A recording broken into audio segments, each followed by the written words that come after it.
I recently renovated this 100 square foot building into a cozy tiny home, and in this video I'll show you around and break down the cost along the way. So let's get started. You enter the property from the side because the building is located in my garden, detached from the main house here in the east of England. I've lived in the house for 4 years, but it's currently undergoing some major renovations, so the tiny house gives me somewhere to live in the meantime. When the house is finished, I'll be renting it out, so this tiny space will serve as storage for my stuff, as I'll be moving away for a while. The extra tall fence can make the space feel darker, but will provide privacy to the tenants if ever I need to come and collect something. Now, you enter the tiny home via this lobby, which feels surprisingly spacious thanks to the wall-to-wall floor mat. When paired with these wall-hung shoe storage boxes, it really helps to maximise the space, and if they are any deeper, I'll be walking into them all the time. With the coat and key racks finishing off this space, and the total cost of everything in this room, from the floor mat, the shoe storage, and the coat rack, was just £121. Not a bad start for this budget build, which I gave myself around £8,500 for. Now, as we take the long walk into the bathroom, it's worth mentioning that there was no running water in this building at all when the renovation started, so that was a significant extra cost. Now, of course, this is a small bathroom, but the shower feels incredibly spacious, and this wall was actually moved back in order to achieve this, which allows for a much more relaxing shower for someone as tall as me, and much more legroom when using the loo. The cost of this room was just over £1,100 in materials and £4,000 in labour, for a total of £5,124, which is where the majority of the budget for this entire renovation went. But you may have noticed there's no sink, which means washing your hands in the kitchen. A small space calls for a small kitchen, and that's exactly what I've done here. But despite that, there's still plenty of room to store, prep, and cook food at home.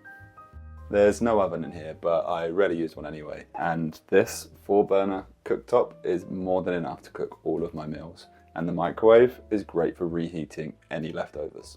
The angled extractor fan is compact, which allows me to see what I'm cooking, whilst the smaller fridge allows room on top and down the side to store more things. Now, I think upgrading this toaster to an air fryer would be a huge upgrade for this kitchen, but I want to know what you think, so let me know in the comments below what you think would be the biggest upgrade to this kitchen. Oh, and I almost forgot to mention that these two walls are magnetic whiteboards, which I use all the time to make notes, plan my days, and make lists of things I need to do.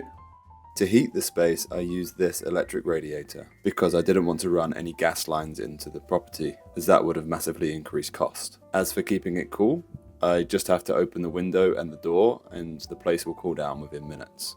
The cost of this kitchen is a little more complicated because I had the worked up and splashback already from a different project. I also got a few things from Facebook Marketplace to help keep the cost down, such as the cooktop, extractor fan, and even the tap.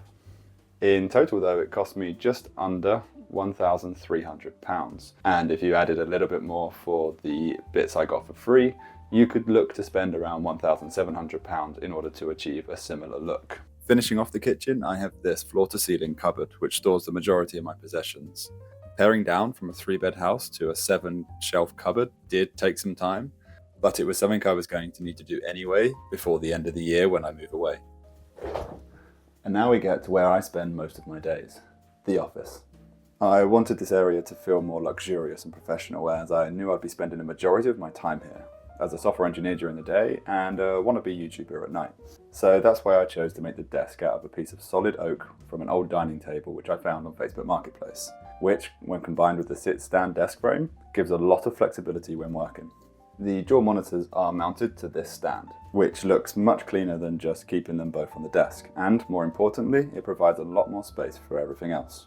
This space will be getting even cleaner soon too, as this PC has just been replaced by my new personal laptop, which is a significant upgrade over my 12-year-old PC. And the reason I could afford this upgrade is because of you. By watching my previous video and subscribing, I managed to unlock monetization. And with that first video payslip, I upgraded my setup in order to make better videos. So if you have enjoyed this video so far, please consider subscribing, pressing the bell icon, and why not like the video while you're down there too? It's really helping the channel a lot in these early days. Thank you. As for the cost of everything in this office, I spent just £301. Now, I know what a lot of you are thinking. Why did I use such a dark colour in this tiny space? And look, I get it. This was the first space I ever designed myself from start to finish. And I learned a lot about interior design along the way. However, even after living in here for 6 months, I still absolutely love this blue. It may not be for everybody, but for me, it works. And it's never made the space feel claustrophobic at all. If I'm not out and about, this is where I spend most of my evenings. And whilst I don't use the sofa in this mode too much, when it's set up as a recliner, it becomes the perfect hangout space for relaxing, playing games and watching TV. Speaking of, I have this 49-inch LG TV mounted to the wall, which may seem like it's at a terrible viewing angle, but it is actually on this extendable mount, so the entire TV pulls out and rotates 90 degrees so that you can see it while sitting on the sofa. In fact, you can rotate this TV any way you like, so you can watch TV whilst cooking, washing up, or even on the toilet. The wall-mounted PS4 behind the TV ensured that minimal space was used, whilst allowing me to be always just a click of a button away from jumping into some games. To transform this space into a bedroom, I simply have to pull out the sofa, set up the legs, and lay the back on the floor. This gives me about a small double bed in total. I fit, right? So how much did this all cost? Well, I came into this with a budget of £8,500, and looking back at the kitchen, bathroom and everything else we've seen so far, they all came to a total of just under £6,700. And when you add in the near £1,200 for the living room section, the total so far comes to £7,870. And that leaves just the miscellaneous section, which includes things like the fencing, electrics, and anything else that didn't naturally fit into any of the other categories. And in total, that came to just under £2,400. Leading to a grand total of £10,241.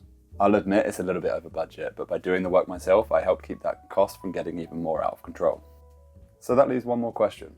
Was it worth it? Well, I've actually lived here now for 6 months, and I'm really enjoying being in this space. But besides being just somewhere for me to live whilst the house gets renovated, I actually had the whole house valuated before and after I did this renovation, and the number surprised me. For what cost me £10,000 to renovate, it added £30,000 of value to the house, which was far more than I ever expected. I thought maybe I'd get the money that I invested into it back, but to see that it tripled my investment blew my mind. There are some links in the description below to a lot of the products you've seen throughout this video. And if you want to actually see me transform this space from start to finish, then click right here or here to see that video, because not everything went to plan. And with that, please consider liking the video, subscribing to the channel if you're new around here, and I will see you next time.